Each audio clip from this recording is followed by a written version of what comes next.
के बहुत शुक्रिया डॉक्टर शाहिद साहब। मैं आपसे गुफ्तगू आगाज़ करना चाहूँगी ये ज़रा बताइएगा, अब ये वैक्सीनेशन आई है और ज़ाहिर बड़ी ख़बर है आज की कि आप उसको परमिशन भी दे दी गई है कि ये इस्तेमाल होगी, वहाँ पर ये किस तरह से इस्तेमाल हो रही है और फिर जब ये वहाँ पर इस्तेमाल होगी तो इसके भी दीगर ममालिक को भेजने के हवाले से क्या प्रोग्राम है बरतानिया हुकूमत का?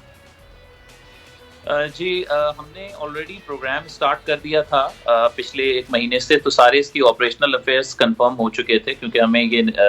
नॉलेज थी कि हम 1 दिसंबर से वैक्सीनेशन प्रोग्राम डिलीवर करने के काबिल होंगे। इम्पोर्टेंट पॉइंट ये है कि जो वैक्सीनेशन है वो बहुत ही लो टेम्परेचर पे मेंटेन करनी है, जिसकी वजह से इसकी लॉजिस्टिक्स और इसकी मूवमेंट में हमें कुछ इशू थे, वो हमने सॉर्ट आउट किए हैं।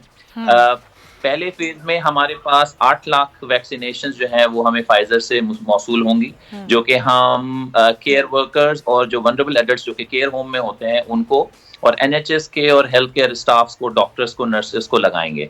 इसके साथ साथ जो है हमारे पास फिर एस्ट्राजेनेका और ऑक्सफोर्ड की और मॉडर्ना वैक्सीनेशंस अवेलेबल होंगी सेकेंड पार्ट में। ठीक है डॉक्टर साहब, ये बताइएगा ये वैक्सीन कब तक कारामद होगी, मतलब कितना अरसा ये अगर आप लगाएं तो फिर आपको जरूरत नहीं पड़ेगी अगले वैक्सीन की? ये जो करंट वैक्सीन है इसके 2 फेजेस हैं, 2 शॉट्स होंगे इसके, जो कि 3 से 4 हफ्ते बाद हमें रिपीट करने होंगे, और उससे जो एक्सपर्ट्स हैं, जो रिसर्चर्स हैं, उनके लिहाज से इतनी इम्यूनिटी क्रिएट होगी कि आप इसको एटलीस्ट 1 साल तक एक्सपेक्ट कर सकते हैं। लेकिन ये बात इंपॉर्टेंट है कि आप जो भी हमने अभी वैक्सीन के ट्रायल किए हैं ये बहुत जल्दी में हुए हैं और इसके प्रोसेस को हमने बहुत स्लो किया है, फास्ट किया है, और स्लोली इसके जो इमीडिएट साइड इफेक्ट्स आप ये कह लें कि वो हम सिर्फ देख पाए हैं। हमें इसके मिड टर्म और लॉन्ग टर्म इसके भी इफेक्ट्स नहीं पता। तो ये हो सकता है कि इसके अंदर 1 साल में डिप आए और हमें वैक्सीनेशन जो है वो दोबारा, क्योंकि हर साल वैक्सीनेशन फ्लू की भी चेंज होती है, तो होपफुली ये भी वैक्सीनेशन आपको अगले साल फ्लू की तरह दोबारा लगवानी पड़े। राइट, बिल्कुल सही, आपने बड़ा मुझे ब्रीफली बताया। मैं वापस आती हूँ आपकी जानिब। डॉक्टर इब्राहिम साहब, अब हमारे पास ज़ाहिर है ये इतना जो लो टेम्परेचर है जिस पर इसको ट्रैवल करना है, तो ये तो पॉसिबिलिटी नहीं है, पहले भी डिस्कशन आपसे हुई थी। अब जो चीन की वैक्सीन है वो कितनी हद तक पाकिस्तान में कारामद होगी, और फिर फाइजर की वैक्सीन तो ज़ाहिर है फिलहाल तो पॉसिबिलिटी पाकिस्तान में नहीं लगती है, तो पाकिस्तान कहाँ खड़ा है, हमारे पास वैक्सीन की दस्तयाबी कब होगी? देखें, एक तो व्यूअर्स को ये बताना जरूरी है कि चाइना की वैक्सीन जो है वो इजी टू इंपोर्ट होगी हमारे पास, और जो फाइजर की वैक्सीन, नो डाउट हम दूसरी वैक्सीन मोस्टली सारी ब्रांड ही मंगाते हैं, GSK, फाइजर, सोनोफी, एवेंटिस, इन्हीं की वैक्सीन जारी होती हैं। लेकिन इस वैक्सीन का, जैसे डॉक्टर साहब ने बताया कि लो टेम्परेचर पे इसको सेव करना है, और यहाँ पे प्रॉब्लम ये होगा कि लो टेम्परेचर पे मेंटेन करना इससे टू हार्ड वर्क, क्योंकि इसमें एक प्रोटोकॉल्स होंगे, लॉजिस्टिक होगा, फिर आके यहाँ पे सेव होगा, फिर यहाँ पे इलेक्ट्रिसिटी के मसले, यहाँ पे लोगों के मसले, बहुत सारे इश्यूज होंगे, जिसकी वजह से ये वैक्सीन तो इधर मुझे नहीं लगता कि यहाँ पे कामयाब हो सकेगी। दूसरे जो चाइना की वैक्सीन है जिसकी 2 to 8 डिग्री सेंटीग्रेड पे आप इसको मेंटेन कर सकते हैं, उसके भी 2 शॉट्स हैं, और उनकी एक्सपेक्टेशन ये है कि 2 years तक आप ये वैक्सीन की जो इफादियत है वो रख सकेंगे। तो that will be the better choice. मैंने लास्ट टाइम भी आपको बताया था, that will be the better choice, और हमारे मुल्क में इसको इजीली अवेलेबल भी कर सकेंगे और इसके टेम्परेचर को मेंटेन भी कर सकेंगे। और सेकेंडली जो फाइजर और चाइना की वैक्सीन में जो डिफरेंस आएगा वो डिफरेंस यही आएगा, टेक्नोलॉजी सेम, थोड़ा सा आगे पीछे जो इनकी जो रिसर्च है, रिसर्च के हिसाब से बनाने का तरीका थोड़ा सा मुख्तलिफ है। लेकिन आप ये कह रहे हैं कि जो फाइजर की वैक्सीन है उसको तो ये दावा किया जा रहा है ना कि वो 95% तक तहफ़्फ़ुज़ फराहम करेगी, तो चीन की वैक्सीन है वो भी इतना ही तहफ़्फ़ुज़ फराहम करेगी?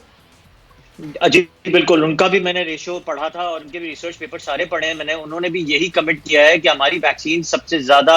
इफेक्टिव होगी, और हमारी जो रिसर्च है वो भी बहुत अच्छी है और बहुत फास्टली हमने की है, और उसके ट्रायल्स भी बहुत कामयाब हुए हैं। तो उन्होंने इसी तरह की बात की है कि that will be a very effective vaccine, even though के वो बहुत सारे कंट्रीज में इसको लगाना भी शुरू कर दिया है, जैसे कि UAE में तो मैंने बाकायदा, मेरे कितने फ्रेंड्स हैं डॉक्टर्स जिनको लगाना भी शुरू कर दिया और लगा चुके हैं, और उसकी प्राइस भी उस वैक्सीन से बहुत ज्यादा कम होगी। अच्छा, तो जरा मैं डॉक्टर साहब से ये भी पूछ लूँ, डॉक्टर सलमान शाहिद साहब, ये जो फाइजर की वैक्सीन है इसकी क्या कॉस्ट है, और जिस तरह भी डॉक्टर साहब ने कहा कि वो उस वैक्सीन के फाइजर की वैक्सीन से जो चीनी वैक्सीन है वो कम होगी, तो क्या कॉस्ट क्या है इस वैक्सीन की? देखिए, ये क्योंकि जितनी भी बड़ी कंपनीज हैं उन्होंने ये तो ऐलान किया है कि उनको वो इसके ऊपर प्रॉफिट नहीं मेक करेंगी, सिर्फ मॉडर्ना के, लेकिन उन्होंने भी ये कोशिश ये की है कि वो उसको चीपेस्ट पॉसिबल मार्जिन्स रख के पूरी दुनिया को फराहम कर सकें, क्योंकि ये सिचुएशन ऐसी है कि ऐसी मौके के ऊपर आमतौर पे कंपनीज जो हैं वो अपनी ऑर्गेनाइजेशनल गवर्नेंस की वजह से प्रॉफिट बनाने की अहल नहीं होती हैं। लेकिन जो अभी हमारे पास फाइजर की और मॉडर्ना की जो वैक्सीन हैं वो $20 to $40 उसकी कॉस्ट होगी। मॉडर्ना की ज्यादा महंगी है, फाइजर की उससे कम है। और जो एस्ट्राजेनेका या जो ऑक्सफोर्ड की वैक्सीनेशन है जो कि सेकंड है इन लाइन में, वो हमारे पास $2 से $4 के दरमियान जो है वो अवेलेबल होगी, जो कि चीपेस्ट होगी। लेकिन उसकी एक वजह ये भी है क्योंकि वो ऑक्सफोर्ड में, वो इंग्लैंड में ही बन रही है। और उसकी जो टेक्नोलॉजी है, मैं आपको ये बताऊं, बहुत इंपॉर्टेंट बात है कि देखें, 2 टेक्नोलॉजीज हैं। जो मैसेंजर आरएनए टेक्नोलॉजी के ऊपर वैक्सीनेशन बनाई गई है वो फाइजर ने और मॉडर्ना ने बनाई है, ये एक नई टेक्नोलॉजी है। लेकिन जो टेक्नोलॉजी एस्ट्राजेनेका या ऑक्सफोर्ड ने यूज की है, उस टेक्नोलॉजी के ऊपर बाकी वैक्सीनेशन जो अभी तक माजी में आती रही हैं वो उस पर बेस करती हैं। तो आप ये कह सकते हैं कि शायद सेफ्टी प्रोफाइल ऑक्सफोर्ड की वैक्सीनेशन का ज्यादा हो, क्योंकि जिस प्लेटफॉर्म को उन्होंने यूज किया है वो ट्रायल एंड टेस्टेड है। लेकिन एफिशिएंसी और एफिकेसी के लिहाज से फाइजर और मॉडर्ना 95% अपने आप को इफेक्टिव कहती हैं। ज्यादा सब्सक्राइब करें और बेल दबाएं ताकि कोई खबर रह न जाए।